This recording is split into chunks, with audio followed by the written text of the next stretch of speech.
Alongside PG's Director of Player Personnel, David Ronsley, my name is Darren Sutton. So here we are at the end of events on Friday, and this is the second session, so a night update.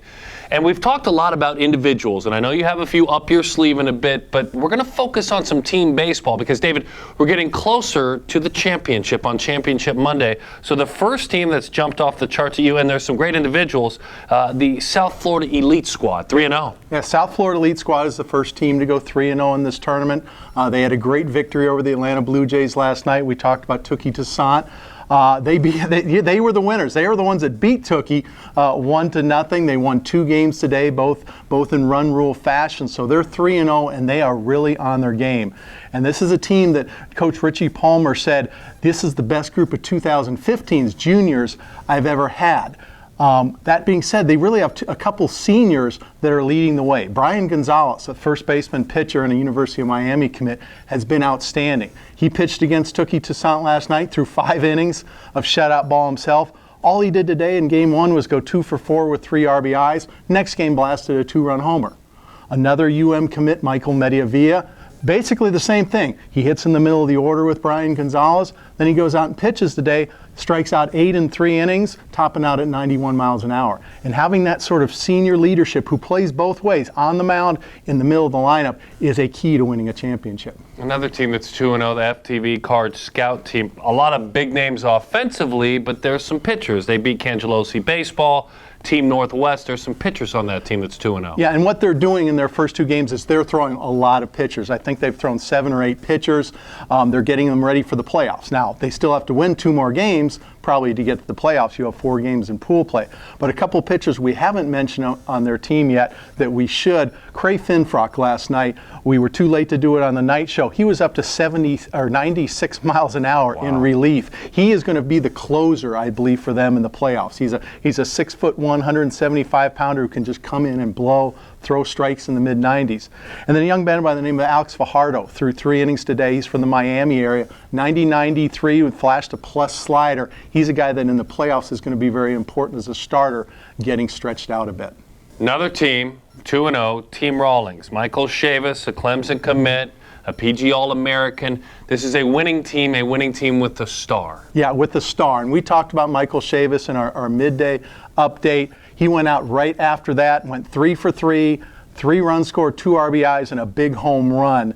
And having that star power, and we know Michael Chavis, who won the Rawlings Home Run Derby at the All-American game. He's probably the all-time WWBA leader in home runs and tournaments. He is that star, and a star getting hot can lead almost any team to the championship. A couple of comps, if you'll play along with me. Let's start with Mike Cameron, the 3-time Gold Glover. His son, who's a 15, he's the #1 prospect in the United States. Daz Cameron, East Cobb Baseball, McDonough, Georgia, and he's played well. He's certainly a very good and polished center fielder. He reminds you of someone. He reminds me, and I watched him play a lot today, and of course I'm very familiar with everything he's done. And I got to thinking about Daz's path to the big leagues with all his hitting talent and who he compares most to. And the name that came to mind right away watching him play was Andrew McCutchen. Andrew McCutchen, a former perfect game All-American. He could very well be the National League MVP this year, so that's high comparison. But when I watched Daz today, I watched for the speed factor, because I don't think people appreciate Andrew McCutchen's speed enough, and we know Daz is going to hit. And he has just a superior hit tool and power and bat speed. And I watched him play center field today. I watched him run the bases. He stole bases. He advanced aggressively on fly balls. He ran a great route in center field. And I think as Daz Cameron's career advances over the next really year and a half until the 2015 draft, that's what the scouts, the top-level scouts, the scouting directors, are going to be looking to see how his speed plays. Because the rest of the package is going to play. There's no doubt about that. What's going on with Adam Haseley? What are you seeing there? Well, Adam Haseley, Orlando Scorpions. We've talked a lot about Alex Verdugo of the Texas Scout Team Yankees and how he's a two-way standout. Well, Adam Haseley was probably the offensive star for the 18 and under national team that won the World Championship this summer. He's a speed player, plus speed, has those leadoff tools. But a lot of scouts, myself included, think he's a better pitching prospect.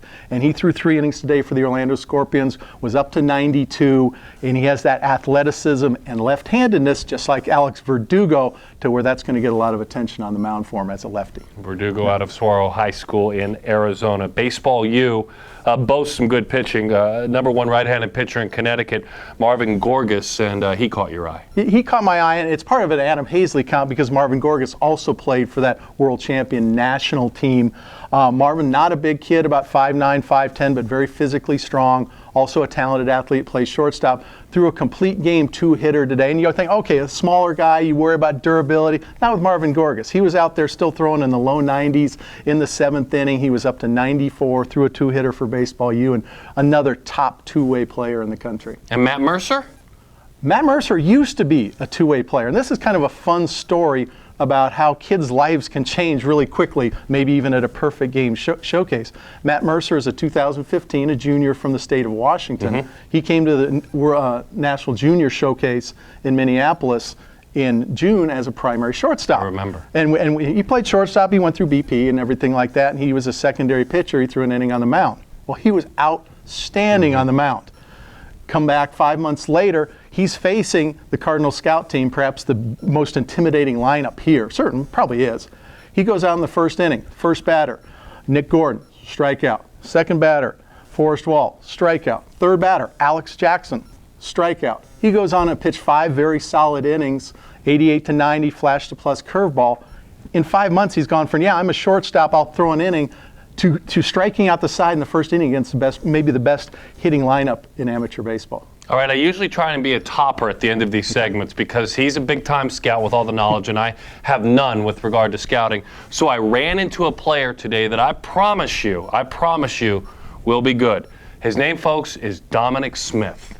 You ever heard of him? I've heard of him. I talked to him today. All right, so Dominic Smith, already in pro ball, is an alum of this many PG events, played a couple of years ago at this event and played, last year as well, and is back coaching with the Garcia Para baseball group. Dominic Smith coming back and coaching, PG, giving back, PG style. Yeah, and Dominic is one of our favorite people who's ever come through Perfect Game, just along with being a great baseball player, a gracious young man, and he just loves baseball. He wants to be with his buddies, and this is the best base. On October 25th, this is the best baseball in the world. The World Series has an off day. Yeah, that's a good call. So good to see Dom back. Some great names that will be following in the footsteps of Dominic Smith. Of course, Smith, again, a first-round draft pick of the New York Mets this past summer, played in this event last year. David Ronsley, Darren Sutton, we'll see you next time in Jupiter.